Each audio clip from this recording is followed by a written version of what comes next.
Shop the Sherwin-Williams Labor Day sale and get 35% off paints and stains August 22nd through September 4th. With prices starting at $31.84, it's the perfect time to transform your space with color. Whether you're looking to revamp your interior or exterior, we have you covered with bold hues, soothing neutrals, and everything in between. Visit your neighborhood Sherwin-Williams store or shop the sale online. Delivery available on qualifying orders. Click the banner to learn more. Retail sales only. Some exclusions apply. See store for details.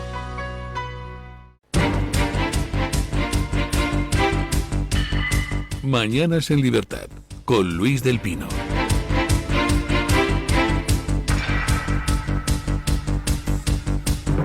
(7:32 minutos, 6:32 en las Islas Canarias). Buenos días, don Guillermo Díaz. Buenos días, don Luis del Pino. Vamos con las noticias de las 7:30. Buenos días y cordial saludo para todos. Continuamos con la información a esta hora de la mañana, contándoles que el violador del centro de Hortaleza contaba con antecedentes penales por una agresión sexual en el País Vasco y múltiples robos y agresiones según fuentes policiales. El marroquí, que afirma tener 17 años pero que está pendiente de una prueba de determinación de edad por sospechas de que podría superar los 20, llegó al centro hace apenas 3 meses y es descrito como multireincidente con historial de robos con violencia, agresiones, autolesiones y elevado consumo de estupefacientes. Vox ha convocado a una concentración de repulsa para hoy a las 6:30 de la tarde junto al centro de Menas, tras este nuevo caso que evidencia los fallos de un sistema incapaz de garantizar la seguridad. Por su parte, la portavoz de Vox en la Asamblea de Madrid, Isabel Pérez Moñino, exige el cierre de los centros de acogida y el cese de contratos millonarios con ONGs gestoras. El agresor ha sido condenado a 3 meses de internamiento cerrado en el centro Teresa de Calcuta en Brea del Tajo, aunque si las pruebas confirman que es mayor de edad, su condena podría endurecerse. O sea, que era el violador de la niña de 14 años, era un supuesto mena, al que no se le han podido hacer pruebas de edad, entre otras cosas, porque, por ejemplo, la Comunidad de Madrid no hace pruebas de edad. Y es alguien que ya tenía antecedentes. Y estaba en la calle. Y estaba en España. No se le había expulsado. Hace 2 días salía la noticia de que el gobierno español había expulsado a un tío de Gambia, creo recordar, que tenía 30 antecedentes penales por robo con violencia, agresiones, 30. O sea, en lugar de expulsarle al primer delito, hay que esperar a que tenga 30 delitos para expulsarle. Y a este violador del centro de Hortaleza resulta que ya había cometido actos delictivos anteriormente y estaba libre, y gracias a eso ha violado a una niña de 14 años. O sea, que se ha violado a una niña de 14 años porque ha habido canallas que se enriquecen con la inmigración ilegal y que han cobrado por traer o por acoger o por mantener a este delincuente. Han violado a una niña de 14 años porque los poderes públicos, gobierno central y comunidades autónomas, se dedican a gastarse entre 50.000 y 70.000 euros al año en mantener a cada uno de estos menas, sin verificar si es o no un delincuente, sin que tengamos por qué pagarlo nosotros, porque lo tendrían que pagar sus países de origen, y además, en algunos casos, a pesar de que se produzcan agresiones, robos, asaltos de carácter sexual por parte de estos delincuentes que continúan en los centros de menas libres para poder cometer nuevos delitos.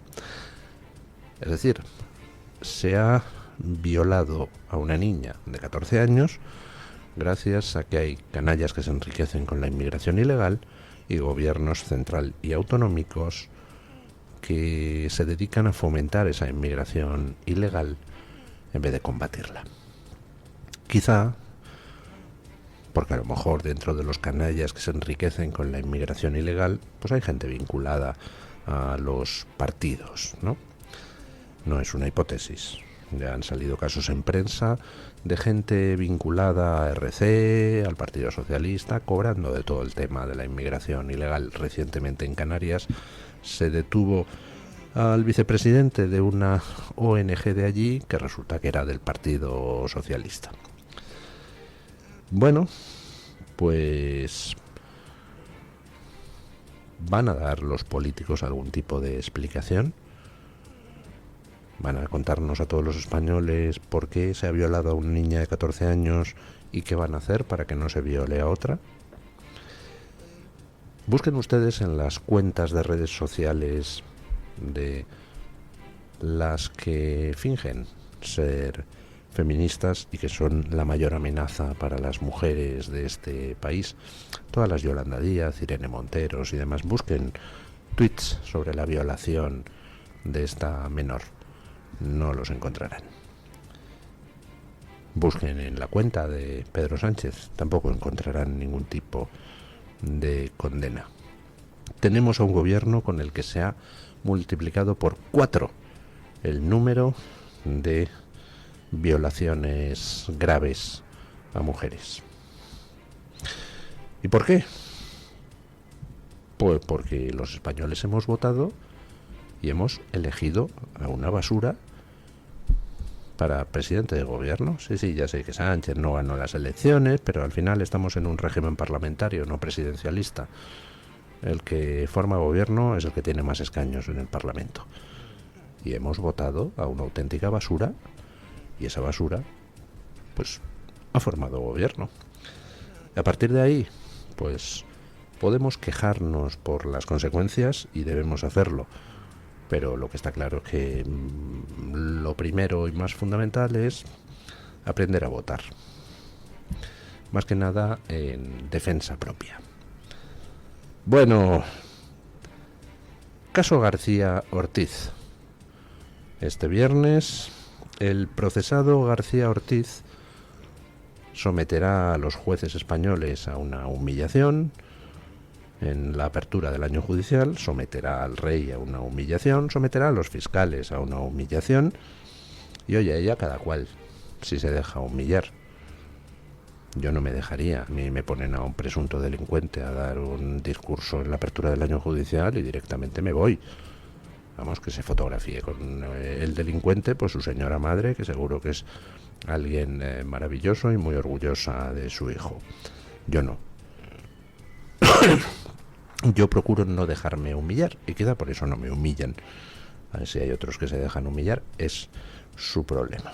El caso es que antes de agosto, pues el Supremo vio el recurso de García Ortiz contra su auto de procesamiento. El Supremo hizo una cosa curiosa, que es que confirmó el procesamiento de García Ortiz, pero exculpó a su número 2.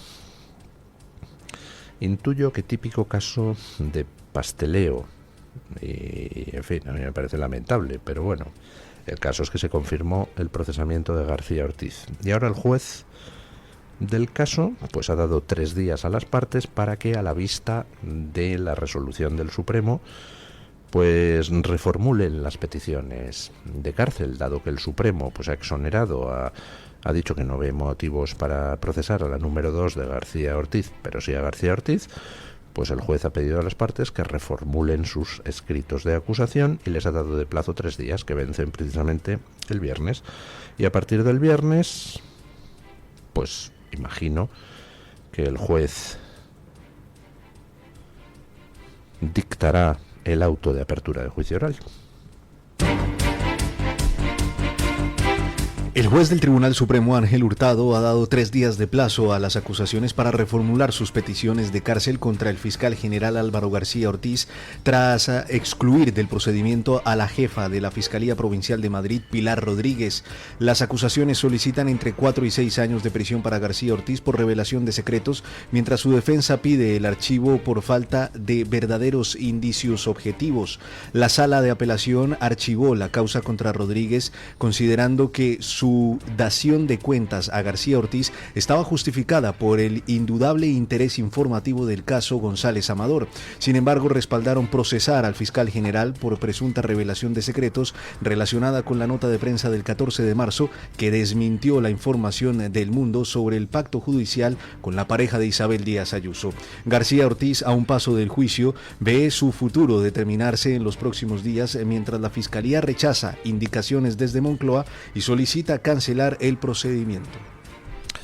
Bueno, pues tenemos que las partes tendrán hasta el viernes para entregar sus nuevos escritos sobre las penas de cárcel que piden para García Ortiz, y a partir de ahí, pues el juez Hurtado tendrá que emitir el auto de apertura del juicio oral.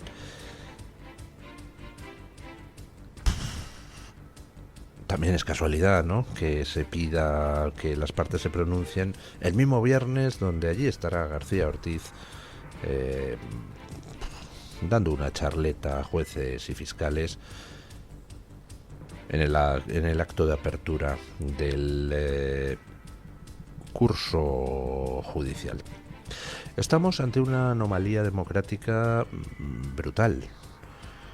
El Estatuto del Ministerio Fiscal prevé que si un fiscal pues es imputado, procesado en alguna causa penal, pues el fiscal general del Estado tiene que suspenderle sus funciones inmediatamente. Eso dice el Estatuto del Ministerio Fiscal. Pero el Estatuto del Ministerio Fiscal no dice que el propio fiscal general del Estado deba suspender deba cesar en sus funciones, aunque sea temporalmente, si a él le procesan o le imputan. Con lo cual, pues dice García Ortiz que como no tiene obligación de dimitir, obligación legal, pues no dimite. Y ahí estamos, pasando el tiempo, y tenemos en estos momentos a un fiscal general procesado, que es quien dirige la fiscalía en todo el país. Es decir, un presunto delincuente es quien está dando las órdenes a los fiscales sobre cómo proceder en los distintos casos que tengan entre sus manos. Yo me pregunto qué posibilidades abre eso a condenados o acusados para recurrir y pedir la nulidad de actuaciones. Si la Fiscalía está dirigida por un presunto delincuente que luego se confirma que es un delincuente, ¿qué pasa con todos los actos donde hayan intervenido fiscales por orden de ese presunto delincuente? ¿Son válidos legalmente o podría alguien tratar de recurrirlo ante, por ejemplo, el Tribunal Europeo de Derechos Humanos? Oiga, que a mí me condenaron por el escrito de un fiscal que resulta que estaba a las órdenes de un delincuente. Pues la verdad es que no lo sé. La Asociación Profesional Independiente de Fiscales, APIF, que es una de las que llevan las acusaciones populares en el caso García Ortiz, ha pedido ya al Tribunal Supremo, oiga, que suspenda usted a García Ortiz, dado que García Ortiz no dimite, pues suspéndale usted, porque es que si no, se da la paradoja de que vamos a asistir a un juicio donde el fiscal está a las órdenes del acusado. No tiene ningún sentido desde el punto de vista procesal. Parece ser, informa hoy María Jamardo en el debate, que el Tribunal Supremo no va a suspender a García Ortiz. Bueno, pues no sé, yo lo veo un poco peculiar. Pero en cualquier caso, lo dicho, al menos los jueces deberían tener dignidad y este viernes plantarse. Y en la apertura del año judicial, levantarse e irse, o no asistir. Aunque solo sea para facilitarle al rey que diga que no asiste. Porque la imagen de señores jueces muy campanudos y muy entogados fotografiándose con un delincuente, o la imagen del rey fotografiándose con un delincuente, pues no queda muy bien, ¿verdad? Bueno, ¿creían ustedes que teníamos acuerdo arancelario con Trump? Pues a lo mejor no. Resulta que el Grupo Socialista del Parlamento Europeo dice que no va a respaldar el acuerdo arancelario al que llegaron Trump y von der Leyen. Escuchen. El Grupo Socialista del Parlamento Europeo se opone al acuerdo comercial que la presidenta de la Comisión, Ursula von der Leyen, selló con Donald Trump en julio, complicando los esfuerzos para conseguir mayoría parlamentaria.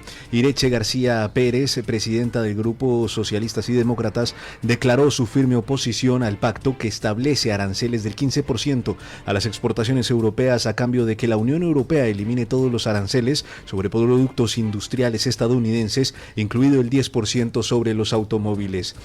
Los socialistas critican que Bruselas se rindió ante Washington sin usar su poder económico como mercado de 450 millones de personas, mientras Teresa Rivera advierte que la Unión Europea debe estar preparada para abandonar el acuerdo si Trump actúa contra las regulaciones tecnológicas europeas. Von der Leyen necesitará el apoyo de los grupos de derecha como los conservadores europeos y los patriotas por Europa para aprobar la legislación, ya que los socialistas consideran que el acuerdo traiciona la orientación de la Organización Mundial del Comercio y brinda demasiadas concesiones, por lo que consideran garantías de seguridad inexistentes. Bueno. El Partido Socialista, recordemos, ese mismo Partido Socialista Europeo pringado en el Huawei Gate, en el Morocco Gate, en el Qatar Gate, es decir, un grupo socialista del Parlamento Europeo, pues donde parece que había bastantes delincuentes sobornables que trabajaban a sueldo de regímenes extranjeros, pues dice que no va a respaldar el acuerdo de von der Leyen y Trump. Lo cual, pues desde el punto de vista político significa decir, yo no voy a dar mi ok, y así quedo libre para poner verde a Trump y a von der Leyen en caso necesario. Con lo cual von der Leyen pues tiene que buscar apoyo en otros sitios. ¿Dónde lo va a buscar? Pues tiene que buscarlo hacia su derecha, no hacia su izquierda. Lo cual pues vuelve a poner de manifiesto el equilibrio inestable en el que se mueve en estos momentos la política europea, donde el Partido Popular Europeo podía haber formado gobierno hacia su derecha, prefirió pactar de nuevo hacia su izquierda con el Partido Socialista. Y el Partido Socialista, por supuesto, aparte de que es un partido, pues parece que eminentemente corrupto, pues tampoco es muy de fiar. Y supedita todo a sus propios intereses electorales.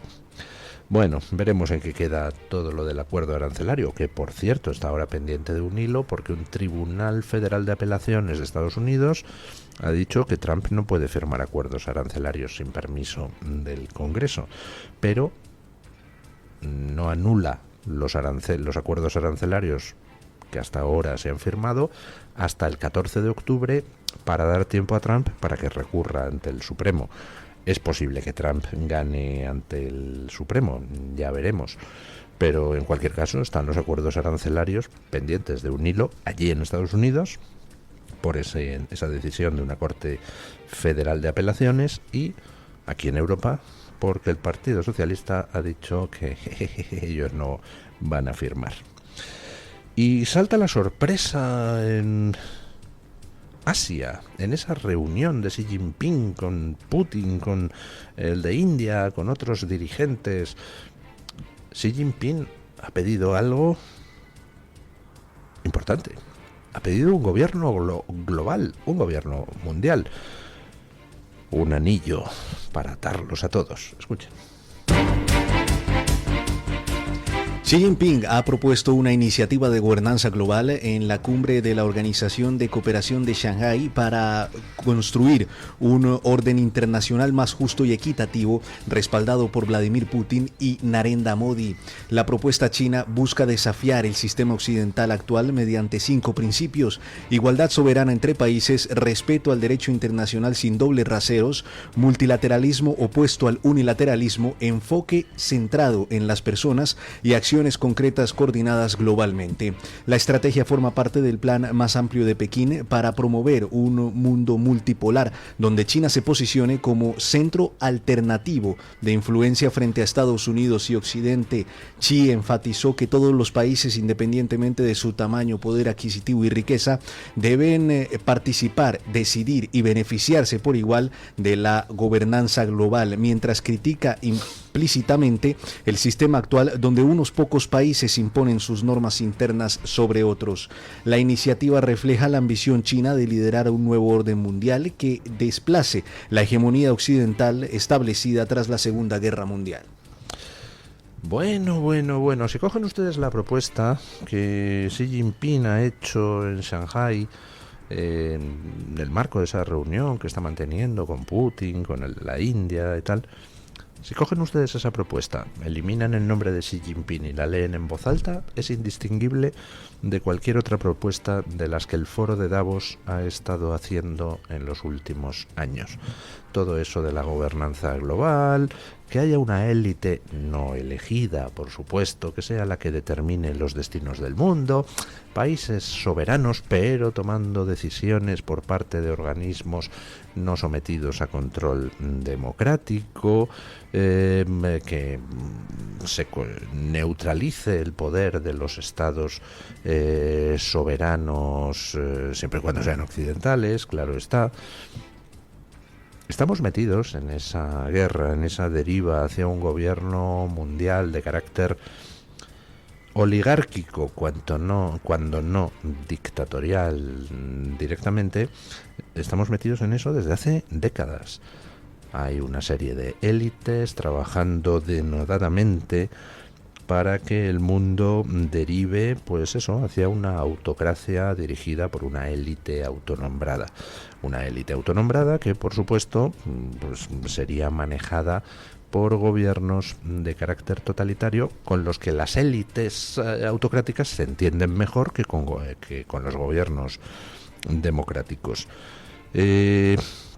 No son cosas que mantengan ocultas, o sea, vayan ustedes a las publicaciones del Foro de Davos, del Foro Económico Mundial, y vean el tipo de declaraciones que han estado haciendo sus dirigentes en los últimos años, y vean sobre todo sus acciones y cómo implementan calendarios políticos al margen de todo control democrático con los que están rigiendo los destinos de los distintos países. Ahora hay una revuelta soberanista contra todo eso, y ahora pues Estados Unidos se ha desligado de esa cosa. En Europa cada vez hay más países donde las fuerzas soberanistas están alcanzando la primera posición en voto, y por tanto todo el tinglado que se había montado con el Foro de Davos, con todos esos planes para la creación de una gobernanza mundial, pues están viniendo abajo. Con lo cual, pues Xi Jinping da un paso adelante y deja claro quién era el verdadero jefe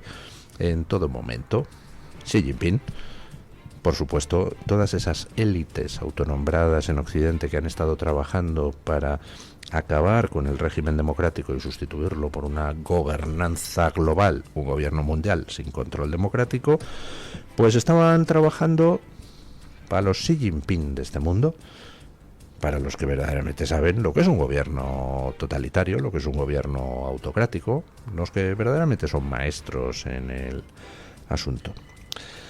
Bueno, pues se agradece que caigan las máscaras y que al final pues queden patentes los dos bandos de la guerra en la que estamos metidos.